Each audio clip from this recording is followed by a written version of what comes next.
Since World War II, there has not been another tragedy that resembles the scope of the Holocaust in any way, but there are many cases in which the world stands on the side and does not prevent genocide and does not prevent mass murder. It can be Biafra or Cambodia or Rwanda or Sudan.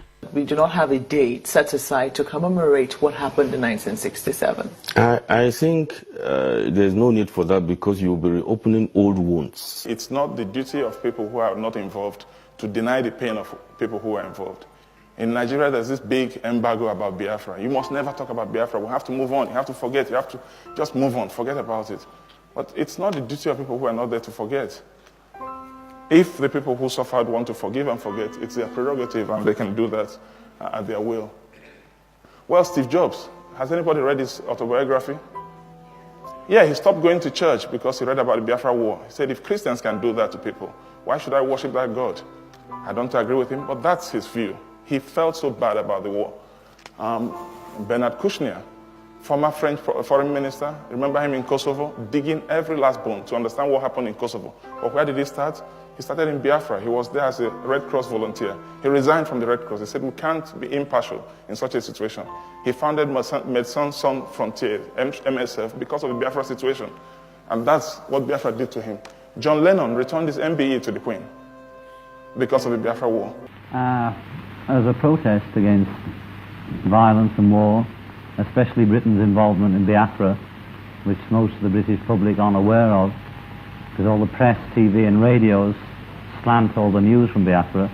All the stuff I learnt on Biafra from journalists, off-the-cuff folks, is a different story, and I began to be ashamed of being British. And I'm a patriotic nationalist, if the truth will out, and Yoko can vouch for that. I'm always fighting about what Britain invented, radar, and what all the different things we've done. But every day I just began to worry a bit more about it, and I was going to send the MBE back anyway. I could have done it privately, but the press would have found out anyway. You would have been here a week later instead, less impact. Jimi Hendrix was playing concerts to raise money for the children in Biafra. He was raising money to feed people like me. I would have died if those flights hadn't come in. 3,170 flights in 3 years that came in with all the food we wanted because there was no way to feed Biafra. And of course, part of the war strategy was to starve and kill everybody. Akanu Ibiam, he had all the awards from here. CBE, MBE, everything, right up to the knighthood. He returned all of that to the Queen because of the war. If you came away from some of the earlier tragedies of the Biafran War and some of the wars in Africa and the AIDS things I photographed, there wasn't enough darkness. The next piece is also by Alex Baranovsky. It's called Biafra, and this was actually written for a documentary which just came out at the beginning of this year. The documentary is called McCullin, and it's about the very famous war photographer Don McCullin, who traveled around the world over the last 30, 40 years, taking the most extraordinary photographs, mostly of war-torn areas. And Biafra was a former province near to Nigeria, where they had a most horrendous civil war in the 1960s. And there was a particular colony, children's colony, which had been abandoned, and thousands of children were left there to die. And Don McCullin arrived at this place in Biafra to find all these children there. And the children thought that he had come to save them. But the truth was he was there as a photographer. He'd come to take photos. You know, I'd walk into a school in Biafra and I would see 800 children dying.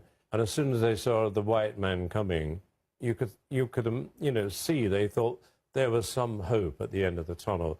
And what did I bring them? I brought them 2 Nikon cameras around my neck. And I saw these children dropping down and dying in front of me.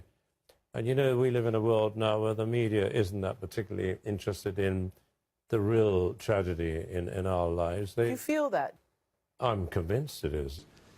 And it was something that he just never really got over, never really recovered from.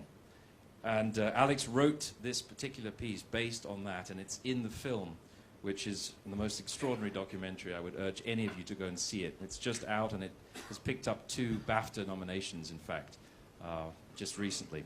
So this is Biafra by Alex Baranovsky.